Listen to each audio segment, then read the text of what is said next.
मत कराओ बीएमसी चुनाव। ये बात कोई और नहीं बल्कि महाराष्ट्र का विपक्ष कह रहा है। आखिर अचानक क्या हुआ है कि इलेक्शन कमीशन पर उद्धव ठाकरे और राज ठाकरे आग बबूला हो गए हैं और विपक्ष की तरफ से इस तरीके की बात निकली है। क्या एक बार फिर से वोटर लिस्ट में गड़बड़ी का जिन बाहर निकला है? महाराष्ट्र में अचानक ऐसा क्या हुआ है कि विपक्षी दलों ने एक साथ प्रेस कॉन्फ्रेंस करके इलेक्शन कमीशन को खरी खोटी सुनाई है? पूरी डिटेल आपको बताते हैं कि महाराष्ट्र की सियासत में अचानक हुआ क्या है। नमस्कार दर्शकों, मेरा नाम है मनीष कुमार सिंह और आप देख रहे हैं 4 PM महाराष्ट्र। आपका स्वागत है।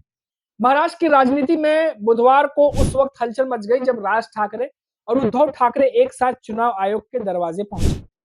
महाविकास आघाड़ी के वरिष्ठ नेता एनसीपी, जो शरद पवार की जो पार्टी है, उनके नेता जयंत पाटिल, कांग्रेस नेता बालासाहब थोराट, जितेंद्र आवाड और मनसे प्रमुख राज ठाकरे ने राज्य के मुख्य चुनाव अधिकारी एस चोकालिंगम से मुलाकात की और मतदाता सूची में गड़बड़ियों पर जमकर नाराजगी जताई। इस दौरान ठाकरे बंधु बेहद आक्रामक नजर आए। दोनों नेताओं ने जमकर निशाना साधा और कई सारे सवाल निर्वाचन आयोग से पूछे। इस बैठक से पहले उद्धव और राज ठाकरे ने शिवालय कार्यक्रम में महाविकास आघाड़ी के नेताओं के साथ एक रणनीतिक चर्चा की। इसके बाद दोनों एक ही कार से मंत्रालय पहुंचे, जो अपने आप में महाराष्ट्र की राजनीति के लिए अहम संकेत माना जा रहा है। बैठक के दौरान राज ठाकरे ने कहा कि चुनाव आयोग ने जो मतदाता सूची जारी की है उसमें भारी गड़बड़ियां हैं। उन्होंने आरोप लगाया कि मुंबई के कांदिवली इलाके में कुछ लोगों की उम्र 124 से 117 साल दिखाई गई है। राज ठाकरे ने कहा कि अगर चुनाव आयोग ये सब ठीक नहीं कर सकता तो चुनाव मत करवाओ। मतदाता सूची में सिर्फ नाम है, कोई फोटो नहीं है। ये लोकतंत्र नहीं, मजाक है। तो ये तमाम बातें कही जा रही हैं। अब हमारा मकसद सिर्फ चुनाव नहीं बल्कि पारदर्शिता वाला चुनाव करवाना है। तो ये बात अब विपक्ष की तरफ से कहा जा रहा है और कई सारी बातें उठाई जा रही है। राज ठाकरे ने सुझाव दिया है कि राज्य चुनाव आयोग को सुप्रीम कोर्ट को पत्र लिखकर यह बताना चाहिए कि मतदाता सूची में खामियां हैं और उन्हें सुधारने के लिए समय चाहिए।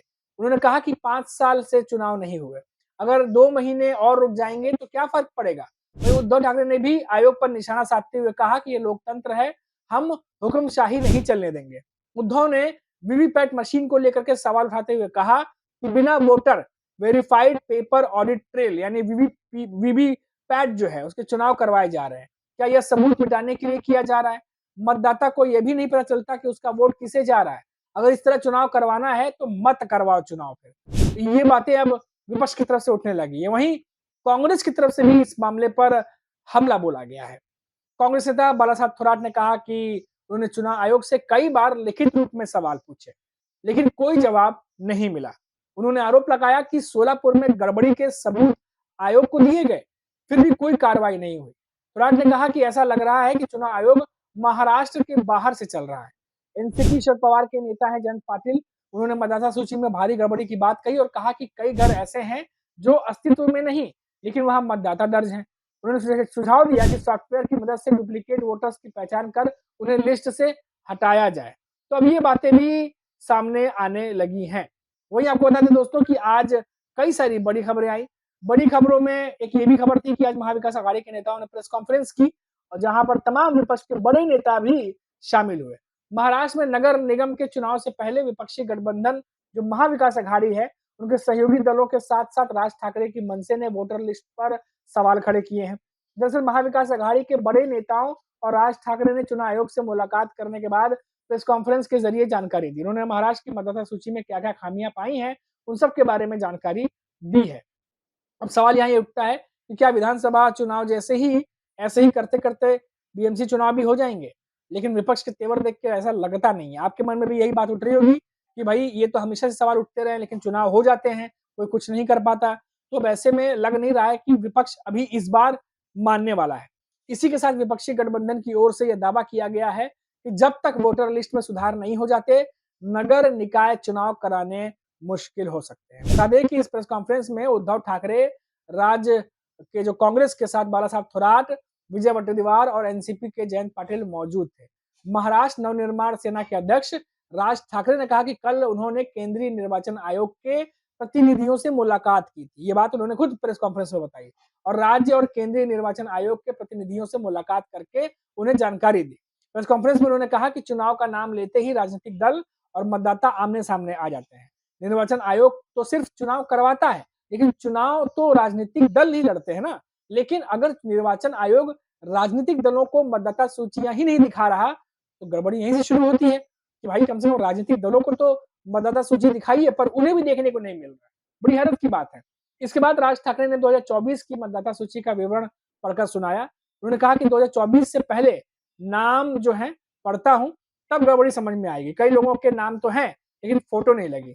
साथ ही उन्होंने ये भी दावा किया कि उन्होंने राज्य और केंद्रीय आयोग से मुलाकात की, लेकिन दोनों ने कहा कि हमारे अधिकार क्षेत्र में नहीं आता।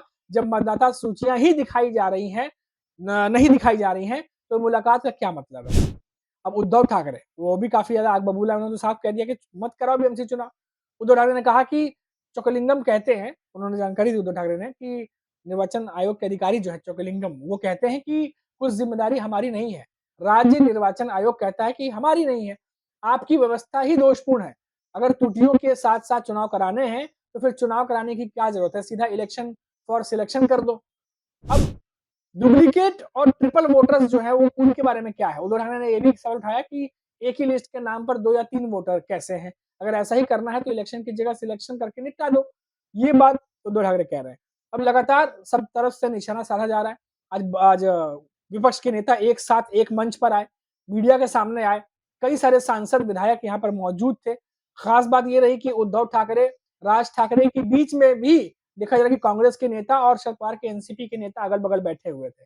तो भले ही महाविकास अघाड़ी के साथ राज ठाकरे गठबंधन में ना आए हों ऑफिशियली, या उद्धव ठाकरे के साथ ना आए हों, लेकिन मंच साझा करना, एक ही सुर में बोलना और एक ही बात को रखना और निशाना साधना, ये साफ तौर पर दिखा रहा है कि जो चीजें गठबंधन में रहकर नेता करते हैं, वही काम राज ठाकरे महाविकास अघाड़ी के गठबंधन के साथ ऑफिशियली गठबंधन ना करते हुए भी कर ही रहे हैं। तो ये भी साफ तौर पर पिक्चर दिखा रही है कि अब राज ठाकरे का स्टैंड क्या होने वाला है। फिलहाल महाराष्ट्र में क्या नगर निकाय चुनाव रुकेंगे? क्या राज ठाकरे, उद्धव ठाकरे की ये मांग से सियासी खलबली आने वाले समय में और भी ज़्यादा बढ़ेगी? ये सबसे बड़ा सवाल इस समय बन गया। और निर्वाचन आयोग क्या करने वाला है? इलेक्शन कमीशन का क्या इस पर स्टैंड रहने वाला है, वो भी देखने वाली बात होगी। क्योंकि इस समय इलेक्शन कमीशन के सामने दोहरी चुनौती है। एक तो बिहार में चुनाव सही तरीके से करवाना, स्पष्ट तरीके से करवाना, क्योंकि वहां भी विपक्ष लगातार हावी है। विधानसभा चुनाव है बिहार में, और वहीं महाराष्ट्र में भी बीएमसी चुनाव होने वाले हैं जनवरी में, और अभी डेट नहीं आया है, लेकिन कहा जा रहा है कि दिवाली के बाद शायद डेट की अनाउंसमेंट हो सकती है। ऐसे में इन महाविकास अघाड़ी के नेताओं का क्या रुख होगा, विपक्ष के नेताओं का क्या रुख होगा, ये भी देखने वाली बात होगी, क्योंकि अभी से ये चेतावनी दे रहे हैं कि अगर इन गड़बड़ियों को दूर नहीं किया गया, तो फिर निकाय चुनाव बड़ी मुश्किल हो सकते हैं करवाने। तो अब देखना होगा कि आने वाले समय में क्या कुछ होता है। हमारी नजर लगातार फिलहाल बनी रहेगी, लेकिन अभी के लिए इतना ही। आप देखते रहिए 4 PM महाराष्ट्र, और लौटेंगे तो बात करेंगे फिर किसी बड़ी खबर पर। नमस्कार।